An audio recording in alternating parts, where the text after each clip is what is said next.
Let's be completely honest with ourselves for a second. Why on earth do we keep falling for the same old fairy tale every single election cycle? We sit on our worn-out living room couches, watching a politician on television who grew up in a gated community, attended a $20,000 a year private prep school, and spent their college years walking the pristine, ivy-covered courtyards of Harvard or Yale. They look straight into the camera, flash a perfectly white $10,000 smile, and tell us that they are going to fight for the working class. But think about the absolute absurdity of that promise. Do you honestly, truly believe that a person who has never had to decide between buying groceries or paying the electric bill is going to choose you, a stranger they've never met, over the billionaire donor they've known for 20 years? They went to the exact same elite boarding schools, they share the exact same financial investments, and they literally spend their weekends at the same exclusive country clubs, laughing at the same inside jokes. There's an old, brilliant quote by the legendary comedian George Carlin that sums this up perfectly. It's a big club and you ain't in it.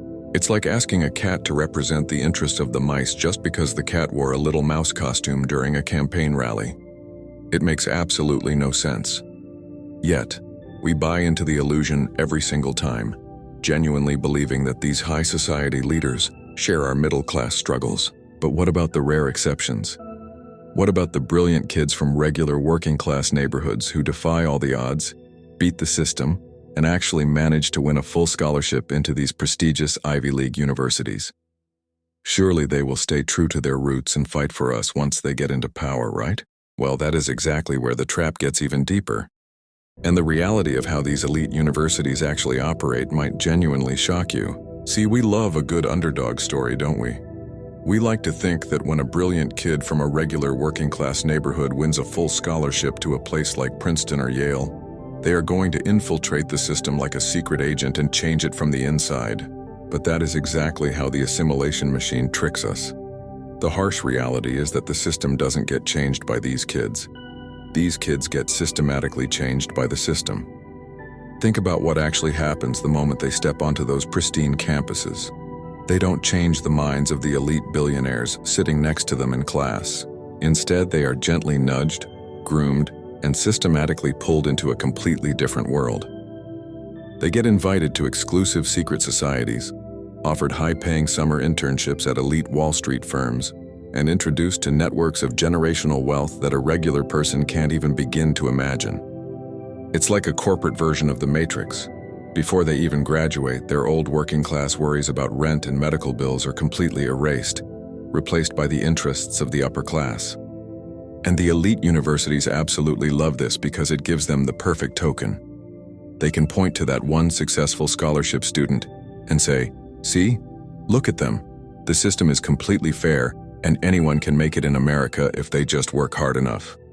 It is a brilliant public relations shield that covers up the fact that the broader working class is being left further and further behind every single year. These scholarship winners are essentially transformed into fresh faces for the exact same old money establishment.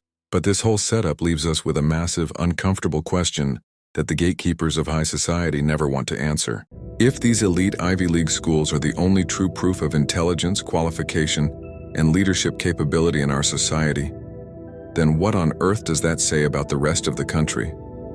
Let's talk about the giant elephant in the room that no one wants to bring up.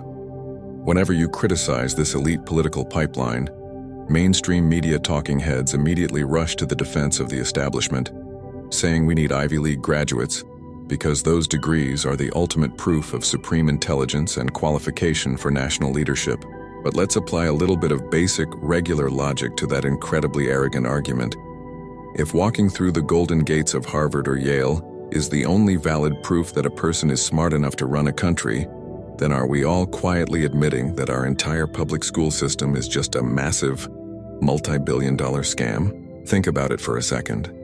What secret, magical economics lesson or history book are they teaching behind the closed doors of an Ivy League university that can't possibly be taught at a regular public state college or a local community school? Does the supply and demand curve magically change when it's written on a chalkboard in Massachusetts instead of Ohio? Of course it doesn't. They are using the exact same textbooks, reading the exact same research papers, and studying the exact same historical events. You aren't paying $250,000 at an elite school for a superior education. You are paying for an incredibly expensive velvet rope. The Ivy League isn't a factory for intelligence, it is a gatekeeper for social capital, exclusive networks, and direct proximity to raw power. It is an organized way for high society to pass the torch of leadership from one generation of wealthy friends to the next, while making the rest of us feel unqualified to speak up. Yet when the public finally starts to realize that this educational prestige is just a fancy wrapper on an empty box, the political establishment pulls out its absolute favorite shield to distract us from the truth. And it is a trick that plays directly on our emotions, dividing us so we never look at their bank accounts. This is exactly where the political establishment pulls off its ultimate magic trick, to keep us from looking at their bank accounts. They play the identity card. Every single election, the mainstream media goes into a complete frenzy, breathlessly celebrating when a politician checks a new demographic box. We are constantly told to cheer because a candidate is the first female, the first Hispanic, the first Black, or the first openly gay person to run for a major office. But have you ever noticed the one question the talking heads on television absolutely never ask? They never look into the camera and ask, when are we finally going to get a genuine working-class person with actual blue-collar experience into the White House? It turns out that high society is perfectly fine with changing the complexion of the ruling elite, just as long as they never have to change the policies that keep them rich. They will happily give you a leader who looks exactly like you, shares your background, or prays like you do. But the moment that leader takes the oath of office, they turn right around and vote for the exact same corporate tax cuts and trade deals that destroy your neighborhood's economy. The great civil rights leader Martin Luther King Jr. famously warned us about the danger of a superficial integrated elite, reminding us that it does no good to integrate a lunch counter if the regular people can't even afford to buy a hamburger. Representation without a working-class focus is just a fancy new paint job on a car that is still actively running you over.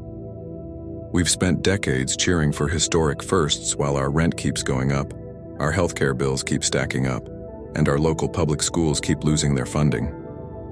It is an incredibly effective distraction, designed to keep us fighting over our differences so we never unite around our shared economic struggles. But the illusion is finally cracking, and once you see through the distraction, you realize there is only one real path forward to break this cycle once and for all. Let's talk about the final, unavoidable solution that the billionaire donor class is absolutely terrified we will actually pull off. When you strip away all the theatrical television debates, the multi-million-dollar campaign advertisements, and the endless cultural arguments designed to keep us divided, the truth becomes impossible to ignore. We are in the middle of an active class war. And up until this point, the working class has been losing simply because we keep letting high society write the rules of the game. The very first step toward turning the tide and winning this battle is to stop treating elections like a corporate beauty pageant or an identity checklist. We have to start voting exclusively for our own shared working-class economic interests, completely refusing to support any candidate who hasn't lived a single day under the financial pressures we face every single week. But changing our voting habits is only the beginning. We need a total peaceful revolution of our political system to rip the corrupting influence of corporate money completely out of our elections. We have to permanently smash the donor class's stranglehold on our government, overturn the lobbying laws that allow billionaires to buy legislation like groceries, and finally even the playing field so that everyday working-class citizens can actually run for the highest offices in the land without needing a silver spoon or an Ivy League network. It is time to stop playing their rigged game and start building a democracy that belongs to the people who actually keep the country running. Because at the end of the day, if we don't start prioritizing our working-class economic interests above everything else and force big money completely out of politics, we cannot be surprised by the outcome. Do not be shocked when these elite politicians look exactly like you, dress exactly like you, and talk beautifully for you. But when it matters most, they completely refuse to work for you.